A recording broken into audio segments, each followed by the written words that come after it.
Fala galera, esse é o canal Resenha de Pai para Filho.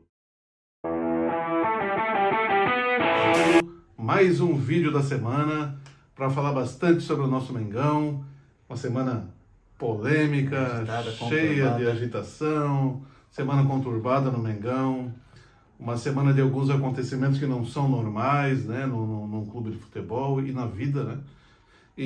Mas eu tenho certeza que a partir disso algumas decisões importantes precisam ser tomadas e a gente vai falar bastante sobre esse tema também, tá? Vamos falar também sobre as notícias da semana, mercado da bola, janela fechando aí, né? Vamos falar dos próximos compromissos do Flamengo e vamos analisar os jogos que nós tivemos no decorrer dessa semana, né? O jogo com o Atlético Mineiro no final de semana, o jogo da Libertadores na quinta-feira. Vamos analisar um pouco, bater um pouco, resenhar um pouco também sobre esse jogo, tá bom? Antes de começar, eu vou pedir para vocês apertarem lá o like pra gente, compartilhem esse vídeo, podem interagir, manda mensagem. Se inscrevam, galera, é bem importante a inscrição de vocês, comentários, ideias aí que vocês têm para mandar pra gente, vai ser muito bem-vindo. Sem dúvida, as ideias são bem-vindas. O objetivo aqui é a gente interagir, galera. Pode comentar, pode criticar, a gente aceita sem problema nenhum, tá? Isso aí. E vamos começar. Eu sou o pai, esse é o filho, e a gente vai começar o vídeo da semana. O filho, como sempre, vai falar um pouco das notícias, do que é a notícia aí nessa semana, um pouco sobre o mercado da bola. O que você tem de bom pra gente essa semana, filho? Seja bem-vindo aí ao vídeo. Bom dia, boa tarde, boa noite aí, galera. Tudo bem com vocês? Então, essa semana aí com o mercado fechando ontem, né? A gente tá gravando hoje no dia 4, fechou no dia 2. Fechou no dia 2, isso. Fechou pro futebol brasileiro, né? Isso. O futebol mundial ainda pode fazer as movimentações. Os brasileiros agora só podem contratar jogadores que estão sem contrato, né? São livres aí no mercado. São poucos que têm opção, mas ou, né, os jogadores do próprio Brasil que não atingiram aí 6 ou 7 jogos. Né? Isso. Então, no mercado aí mundial temos a principal notícia aí do Mané acertando com o Al-Nassr aí, vai jogar junto com o Cristiano, inclusive já estreou na Copa lá das Arábias que eles têm. O Sauditão. O Sauditão. E temos aí o PSG se movimentando bastante aí na Europa, agora que perdeu o Messi, com a iminente saída de Kylian Mbappé, a principal peça, né? Neymar vai provavelmente se tornar a principal peça aí do PSG. É um pouco conturbada a relação que o PSG tem com o Neymar, a torcida principalmente, mas o Neymar aí pode assumir o posto assim da peça principal, vamos dizer assim, né? O jogador principal do time, caso o Mbappé sair, né, pai? Isso. O Mbappé recebeu uma proposta surreal para jogar lá também nas Arábias, né? A família, inclusive, já queria ir rápido, né? Mas ele tem o sonho de jogar no Real Madrid. É muito dinheiro, né? Muito dinheiro envolvido. Até teve comentários na parte da NBA lá que os principais jogadores queriam contratos assim e falavam que se fizesse para eles isso, eles iam. É verdade. Mas assim, o PSG aí tá para acertar com o Dembélé, o Ousmane Dembélé lá do Barcelona, uma das principais peças do Barcelona, um valor bem abaixo do mercado que o Barcelona comprou o Dembélé, acertando também aí com o Gonçalo Ramos, uma peça aí portuguesa vindo do Benfica, um jogador novo, bom de bola esse jogador também aí para suprir essa ausência aí de pontas lá no PSG e para ver se eles ganham uma UEFA, né? Champions League, Manchester City ganhou primeiro do que eles. É verdade. Em contrapartida, o Barcelona perdeu o Dembélé e foi para o mercado. Tem aí interesse com o Bernardo Silva, tem também interesse em João Cancelo, ex-Bayern de Munique e ex-Manchester... ex não, né? Mas provavelmente ex-Manchester City aí, né? Porque o Pep Guardiola disse que não vai contar com ele. É um bom jogador. O Barcelona também tá aí para perder o QC pro mercado árabe também, o Marfinense aí, um bom volante que já jogou no Milan, pode aí acertar com o Al-Ahly. Temos vindo agora, né, pro futebol brasileiro, com a iminente ali perda do Gonçalo Ramos, o Benfica tem um jogador aí nosso no radar, que é o Pedro. No meio conturbado que a gente teve nessa semana, o Pedro virou um nome aí pro Benfica, né? Que contrata bastante luso brasileiros, e pode ser aí que pinte uma negociação com o Benfica. Quero dar três ênfases para o futebol brasileiro, que é o Grêmio, se reforçando muito bem. Deu um chapeuzinho no Botafogo aí e contratou o João Pedro. Ele era reserva do Ener Valencia lá no Fenerbahçe. É uma negociação que, para suprir provavelmente aí a saída de Suárez no final do ano. Suárez revelado pelo Fluminense, aquele João Pedro? Não, o João Pedro está no Brighton, né? É outro João Pedro, ele não é muito conhecido aqui no Brasil, ele é ítalo-brasileiro. Ele fez carreira na Itália, passou pelo Cagliari e hoje está no Fenerbahçe, agora acertando com... já está acertado, né, com o Grêmio. O Grêmio fechou a janela aí com ele. Como também Lucas Bezos, vindo do Lanús, um outro atacante também, provavelmente vai ser um reserva imediato, desculpa. E temos também aí o Vasco, acertando com Pablo Veguete, lá do Belgrano, da Argentina, aí para suprir a saída de Pedro Raul, né? Vai fazer diferença. Assim, tá difícil pro Vasco, ele tá tentando encontrar peças aí para melhorar o time e tentar sair dessa draga, né? Que tá bem difícil. Terrível. Mais um contratado aí pro projeto rumo à Série B 2024, provavelmente. Você... Assim, ó, a torcida critica demais, mas assim, a 777 ela fez um planejamento muito bom. É uma empresa que tem uma visão de futuro muito grande. Ela já está montando o time que vai disputar a Série B do ano que vem. Que vai ser o principal time para a Série B, para ser campeão da Série B. É um planejamento muito acertado. Eles não têm um histórico muito bom com os times que eles pegam, né? Por exemplo, o Genoa, eles pegaram na segunda divisão, ele conseguiu para a primeira, passou um pouco de dificuldade. E temos também, aí eu acho que uma principal notícia que pegou de surpresa aí foi o Roger Guedes saindo do Corinthians, realizando o sonho dele de jogar na Arábia. Do Catar. Então foi para lá, vai ganhar um bom caminhão de dinheiro. Já se fala que provavelmente aí ele pode até voltar para o Flamengo um dia, que também ele gostaria de jogar. Eu quero dar um destaque também, né, para um movimento que chamou bastante atenção aqui no Brasil, de um clube que é o São Paulo, né? Sim. Trazendo 2 estrelas, né, do futebol mundial. Bons canhotinhos. O James Rodrigues, né, que foi o melhor jogador da Copa de 2014, o melhor jogador jovem da Copa de 2014. Depois de lá ele nunca conseguiu se firmar e ser titular e protagonista em nenhum time. É um jogador que tem um histórico de contusões muito grande. Vamos ver como é que ele vai responder no São Paulo. E acertou com o Lucas Moura, né? Cria do São Paulo. É um jogador que está na Premier League há muitos anos, né? E o Lucas, apesar dele não ser titular no Tottenham, ele sempre jogava, ele sempre entrava. É um jogador que tem papel fundamental. Sendo sempre mais de 30 jogos a 40 jogos na temporada. Então é um bom reforço. O Lucas é um jogador muito bom, de excelente qualidade para o futebol brasileiro. Achei bem legal esse movimento do São Paulo aí, né? O Lucas Moura, provavelmente ele ia fazer um negócio de acertar com o time da MLS e ser emprestado até final do ano para o São Paulo. E o James, né, Rodrigues, o Jaminho, veio mais um jogador que veio do Olympiacos, né, assim como o Marcelo, que estava lá. Isso, exatamente. Mais um vindo do futebol grego. Assim como o Marcelo, ele também não vinha jogando, né, e acabou sendo contratado pelo São Paulo aí. Esperamos que ele mostre a sua qualidade aqui no futebol, que realmente é um jogador jogador de outro nível, tá? O futebol brasileiro está levando bem seu nível. Sem dúvida. Eu queria, já que a gente falou do Marcelo, não perder o gancho de falar um pouco sobre o que aconteceu com o Marcelo essa semana. Fatalidade, né? Aquela contusão terrível, né? Que aconteceu no jogo do Fluminense. E o Marcelo mostrou por que ele é uma estrela do futebol mundial, né? Com muita hombridade. Na hora ele percebeu, sem intenção, que ele tinha machucado gravemente o companheiro de profissão. Ficou desesperado, buscou o contato do rapaz, fez contato, se disponibilizou para ajudar, toda a solidariedade. O Marcelo é grande, é um grande cara, é um grande jogador, e não é por acaso que ele fez tanto sucesso na Europa. Aproveitando o gancho, foi um jogo bem difícil para o Fluminense ali na Libertadores. Os times, né, brasileiros aí pegaram pedreiras aí, né? Sim. Argentinos, paraguaios e até na Sul-Americana, o Corinthians com o New Old Boys.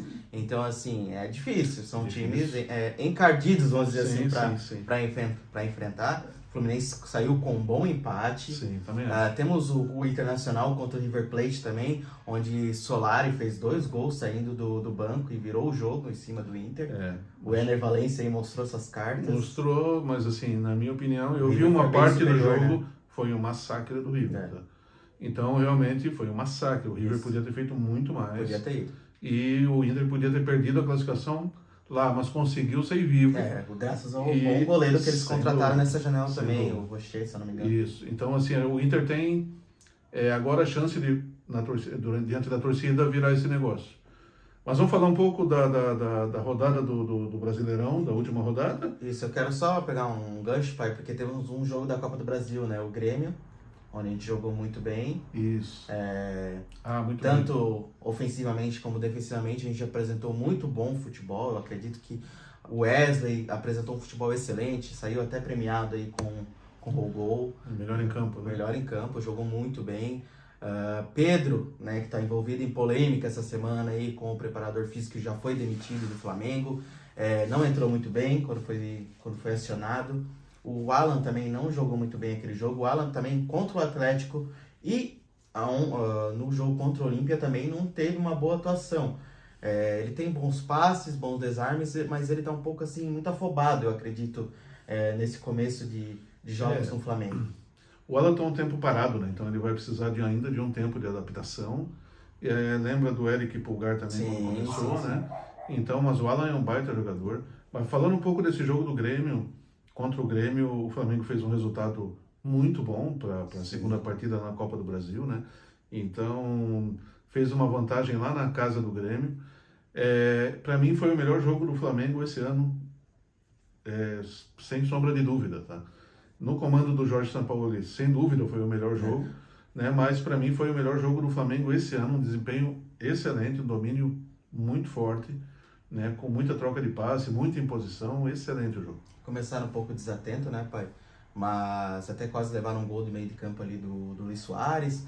Vale destacar o Soares jogando muito bem, acima da média mesmo, o futebol do Soares ali no começo da partida, se mostrando que mesmo com dores no joelho, queria jogo, indo para cima. E depois tivemos o jogo do Atlético, né, pai? Que ganhamos ali com o nosso uruguaio, com uma assistência e um golaço de falta, onde fazia muito tempo que não saía gol de falta pelo Flamengo, né? E o jogo contra o Atlético, o Flamengo não fez um bom primeiro tempo, e o Atlético jogou uma final de Copa do Mundo no primeiro tempo, como ele nunca tinha jogado esse ano. O comentarista que acompanhava o jogo, que acompanha o Atlético, ainda falou, o melhor jogo do Atlético do ano. Engraçado que os times contra o Flamengo jogam os melhores jogos do ano, né? E o Atlético fez um primeiro tempo que ele não tinha feito em nenhum jogo esse ano. Jogou um primeiro tempo assim, com uma intensidade, marcação e velocidade. Mas assim, criou algumas oportunidades, mas também não foi tão perigoso assim. E o Flamengo administrou, não fez um bom primeiro tempo. Quando o Atlético cansou a partir dos 25 minutos do primeiro tempo, e aí o Flamengo coloca a cavalaria em campo, né? E aí vem o Arrascaeta. Vale ressaltar, até o Bruno Henrique, né, pai? Sim. Acho que foi até falado que a melhor contratação é o Bruno Henrique estar bem, né? Sem dúvida. O Arrascaeta entrou e aí ele faz a diferença, né? O Arrascaeta, mais uma vez, sendo Arrascaeta, né? Colocou o jogo no bolso. E aí, a partir dos 20 minutos, 25 minutos do segundo tempo, aí o jogo foi do Flamengo. O Flamengo fez o primeiro, fez o segundo, e se apertasse, podia ter feito mais, porque o Atlético estava entregue em campo no final do jogo. O Atlético, com todo aquele elenco, o elenco caríssimo que o Atlético tem, não podemos esquecer que o Atlético tem jogadores da qualidade do Hulk, do Paulinho, do Zaratio, né? São jogadores de alto nível, né? Tem um banco bom também, com o Mariano na lateral, tem ainda Hever jogando em um bom nível. Tivemos também o gol deles, né, que foi com polêmica de arbitragem. Teve um pisão no Bruno Henrique, vale ressaltar, né, que o gol não tirando o mérito do Paulinho, que fez uma boa jogada, ele tem uma boa velocidade, o Paulinho, né, revelado pelo Vasco, e também foi uma boa contratação do Atlético. Sim. Foi um bonito gol, porém saiu de um pisão do Paulinho em cima do Bruno Henrique. Houve uma falta. Houve uma falta na origem do lance. Até o próprio comentarista, que é mineiro, ele falou, o juiz devia ter observado a falta na origem do lance. Claro que o jogo ganhou, isso ficou minimizado, o lance do Bruno Henrique lá na origem da jogada, tá? Mas não foi só o resultado que ficou minimizado, né, filho? Só queria fazer um adendo, foi o gol do Wesley, foi contra o Atlético Mineiro, eu acabei falando do Grêmio, né? Isso. Mas foi no jogo do Atlético, Exatamente. só para... Exatamente. E aí, isso tudo acabou sendo minimizado, a vitória, a excelente vitória contra o Atlético, fazia muito tempo que o Flamengo não ganhava lá em Minas Gerais, né? Com o Atlético forte nesses últimos anos. Mas aí aconteceu um negócio que é inacreditável, né?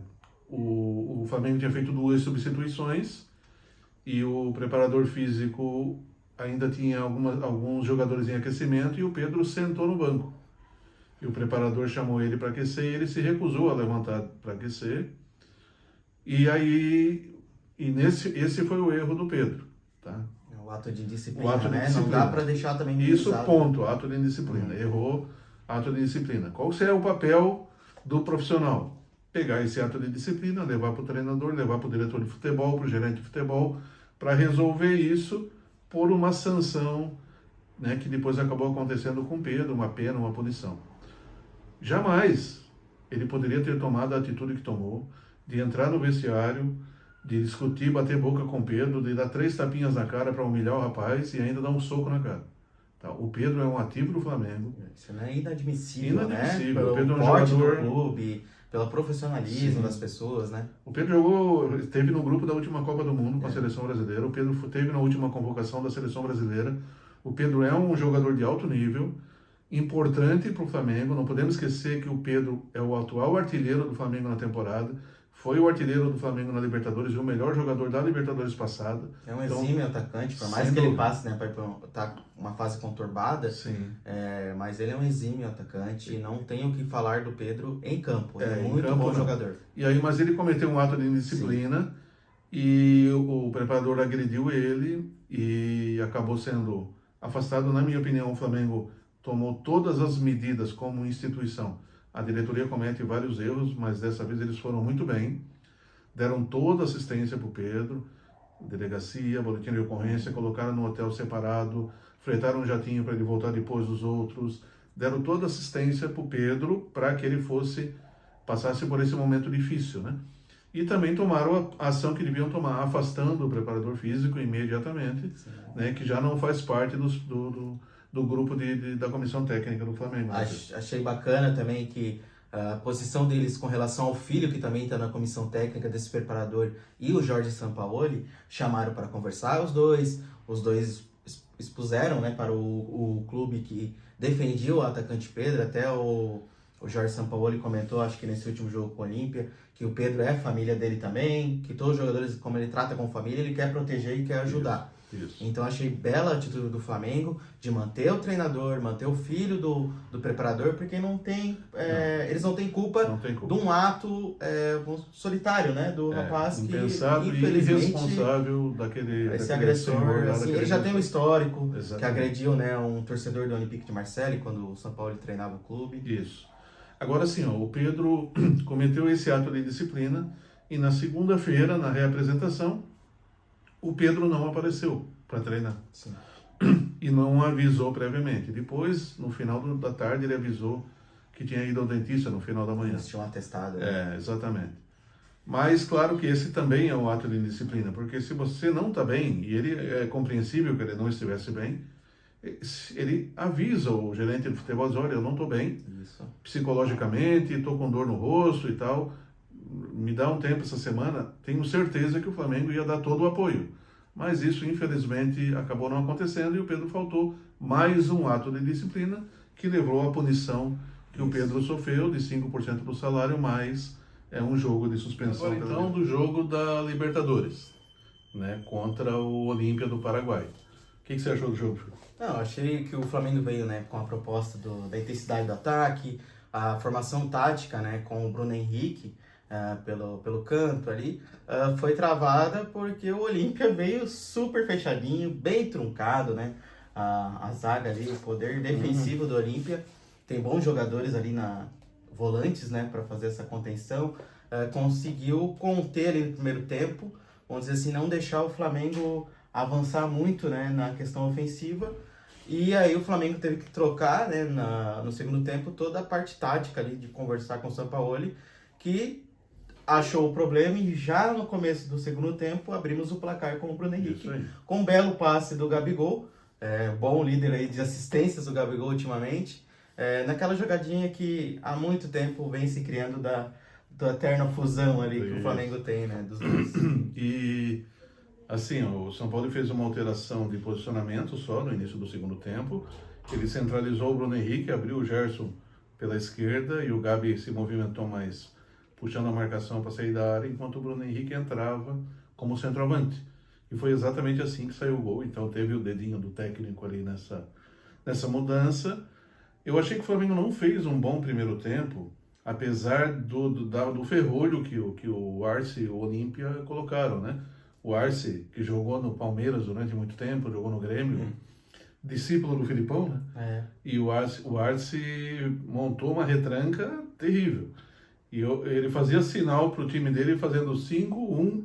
Então ele tinha 5 caras no meio de campo, ele fazia uma linha de 5 que fechava e deixava só um cara na frente. Ele teve alguns contra-ataques, né, pai? Sim. Até perigosos, vamos dizer assim, né? Que uma bola estourou ali no travessão, né, num escanteio. Foram poucos ataques, né? E aí o jogo que vamos ter na semana que vem tá em aberto ainda, né? Aberto.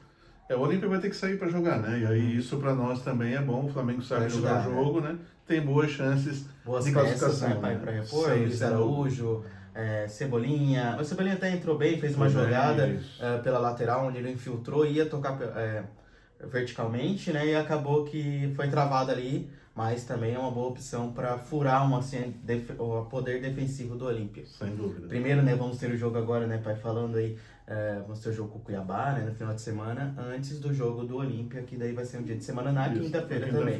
Na próxima quinta-feira. Então temos o Cuiabá e depois vamos enfrentar o Davinho lá e depois a gente vai... A revanche contra o Davinho. A gente vai pegar o Olímpia de volta na Libertadores. E aí depois desse jogo a gente vai fazer mais um vídeo para vocês, galera. Vamos falar um pouco sobre esses jogos do Brasileirão, da Libertadores e tudo o que aconteceu na semana do futebol brasileiro, mundial e do Mengão, tá bom, galera? Valeu, galera. Vamos lá, não esquece lá de curtir, de comentar o nosso vídeo. Ativa o sininho. Ativa o sininho lá, tá bom, galera? Forte abraço, ótima semana. Valeu, Tchau.